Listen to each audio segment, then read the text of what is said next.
जन्म मिले मेरे, जितने जन्म, प्रत्येक जन्म में मैं अपने पति के चरणों की सेवा करूं। समय आया, एक बार करवा का नाम, उस जो पार्वती जी की सहेली थी उसका नाम करवा पड़ गया। करवा पड़कर एक साधारण परिवार में उसका जन्म था। पति के साथ संग में रह रही थी। पति को थोड़ा शरीर में शिथिलता हो गई थी और वो शिथिलता को देखकर पति को लगी प्यास। जब प्यास लगी तो पानी पीने के लिए पति सरोवर के पास गया। जरा ध्यान देना इस कथा। पति गया सरोवर के पास में। कई लोग करवा चौथ की बहुत हंसी उड़ाते हैं, माताओं की बड़ी हंसी उड़ाते हैं। उनसे निवेदन है मेरा, हमारे सनातन धर्म के जितने व्रत हैं, हमारे सनातन धर्म के इस भारत की भूमि से जितने नियम धर्म जितने निकले हैं, जितने व्रत निकले हैं, साधना निकली है, ये साधारण नहीं है। इसलिए बार बार कहते हैं चंदन है इस देश की माटी, तपोभूमि हर ग्राम है, हर बाला देवी की प्रतिमा, बच्चा बच्चा राम है। कोई साधारण नहीं, कोई अब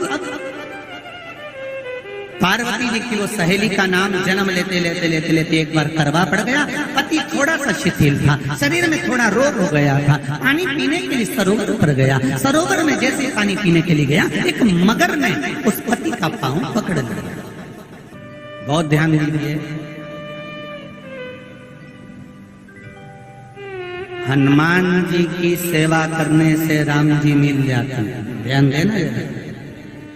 करवा पार्वती जी की सखी थी, जन्म लिया मृत्यु लोक में, नाम करवा पड़ गया।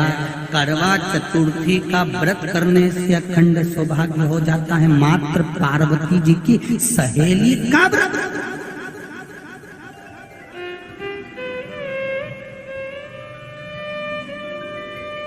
विचार करिए कितना कितना भाव। ये सेवा का प्रमाण है। करवा गई, करवा ने देखा कि मेरे पति का पांव मगर ने पकड़ रखा है, और करवा शिव की उपासक थी, करवा शंकर की उपासक, और शंकर भगवान से ज्यादा करवा माता पार्वती जी की उपासक थी, क्योंकि पार्वती जी की सहेली। पति का पांव खींच कर मगर पानी में लेकर जा रहा था। करवा आराधना में लगी हुई थी। करवा ने मिट्टी का एक गोल भाग ही बनाया था, जिस पर पार्वती जी का जो नीचे का पीठी का होती है उस पर शिवलिंग रखा था। केवल नीचे का भाग का निर्माण ही करा था, और करवा के कानों में शब्द पड़ गया।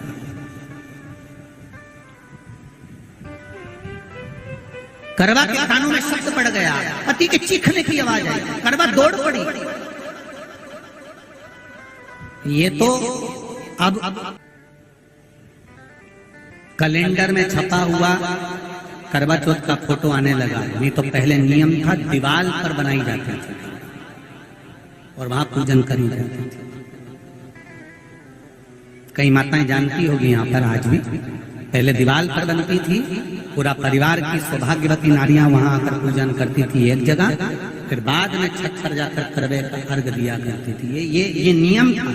अब तो बना बनाया कागज आ जाता, उसको चिपका दो, पूजन कर लो, वो अलग प्रमाण। पर यहाँ करवा मट्टी का भाग का लेपन कर रही थी, और लेपन करते करते बस उस समय पर पति की आवाज आई, छोड़ा। करवा भागी, और शिव आराधना में लगी हुई करवा, पार्वती की आराधना में लगी हुई करवा भाग कर गई। पति को देखा तो मगर खींच कर ले जा रहा था। करवा ने अपना चीर फाड़ कर मगर की पूंछ को पकड़ कर खींचा, और कितना सात्विकता में बल होगा जरा विचार करना कि मगर को खींच कर वृक्ष के नीचे ले गई, और वृक्ष के नीचे नहीं जा पाई तो वहीं पर घाट के ऊपर घास लगी हुई थी। इसलिए आज भी करवा चौथ के व्रत में आपने देखा होगा कुछ सलाखें, कुछ घास आपको मिल जाती है। उससे एक घास से, मात्र एक घासे कांच से उसने उस मगर को बांध दिया। मगर हिल नहीं पाया। यम के दूत आ गए इसके पति को मौत के ग्रास ले जाने के। यम के दूत। करवा ने पूछा तुम कौन हो, कैसे आना हुआ? यमदूत कहते हैं तुम्हारे पति का आज अंतिम दिन है, अंतिम समय, अंतिम पल है, ये मरेगा। करवा कहती अगर मारना है तो इस मगर को मारो जिसने मेरे पति का पांव पकड़ रखा है। प्राण छोड़ना है तो इस मगर के छोड़िए, मेरे पति के तो प्राण आप ले जा नहीं सकते। करवा हम अपने नियम को नहीं बदल सकते, तेरे पति की अंतिम सांसें हैं, वो मरेगा। मगर को अभी नहीं मरना है, मगर अभी कम से कम 9 महीना और जीवित रहेगा, इसका हमारे पास लेख है। करवा कहती है ऐसा हो। यमदूत खड़े हैं, ले जाने दे नहीं रही। क्रोध आ गया करवा को, हाथ में जल उठाया। अगर एक यमदूत भी मेरे पति को उठाकर ले जाता है तो मैं शिव भक्त माता पार्वती जी की भक्त करवा आपको श्राप दे दूंगी। सब दौड़ पड़े यमराज के पास चले गए। यमराज ने पूछा तुम दौड़ कर आए हो, क्या हुआ? यमराज पूछते हैं, दूत कहते हैं वो करवा अपने पति को नहीं लाने दे रही। यमराज वहां कर खड़ा हो जाता है। करवा को समझाया, करवा तेरे पति के प्राण जा चुके हैं, तेरा पति अब मरने वाला है, अंतिम क्षण इसको ले जाने दे, इसका आज आखिरी दिन है।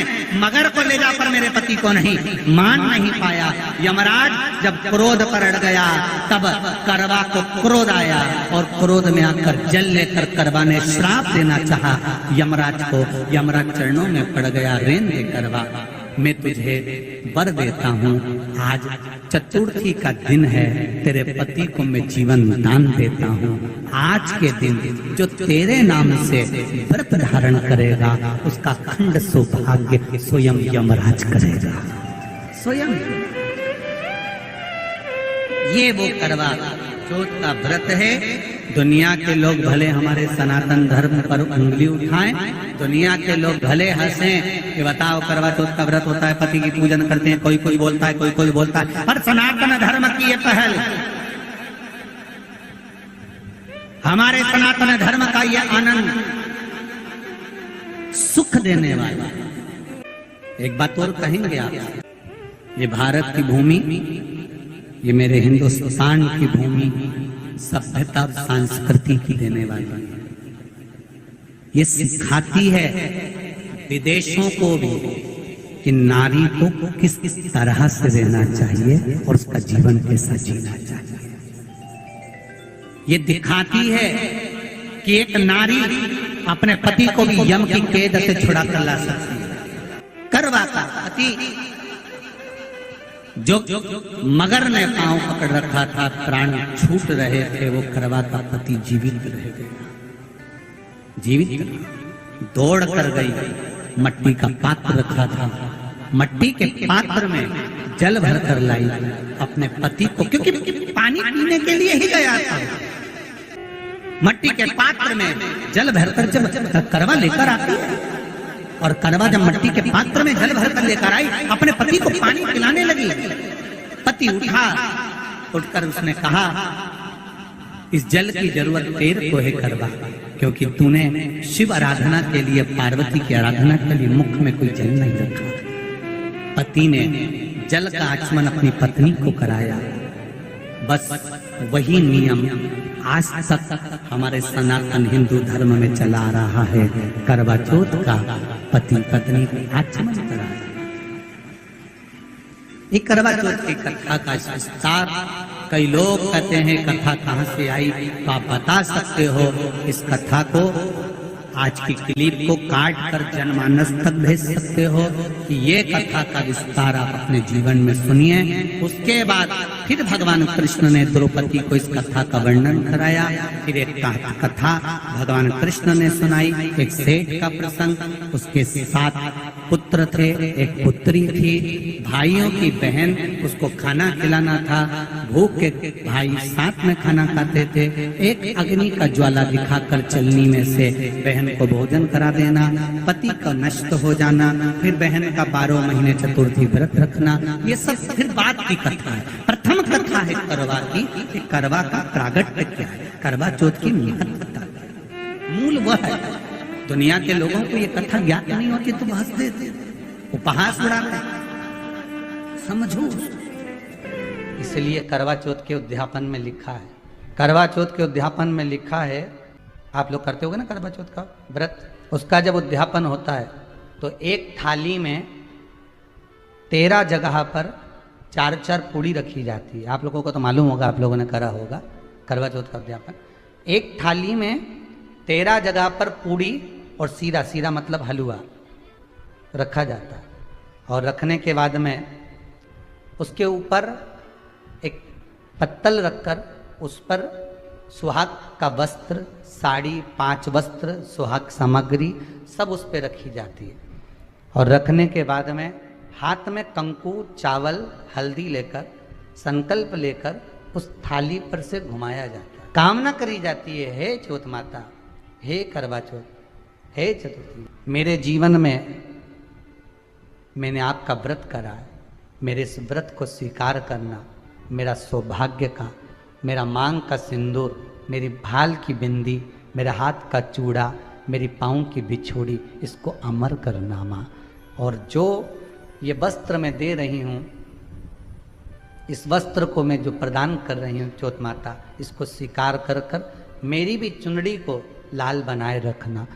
तब उस साड़ी को, उस वस्तु को, उस सामग्री को उठाकर घर की वृद्ध सास को, जो घर में सासू होती है, उसको दिया जाता। सास नहीं हो तो किसी सौभाग्यवती नारी को दिया जाता। उसके बाद में आप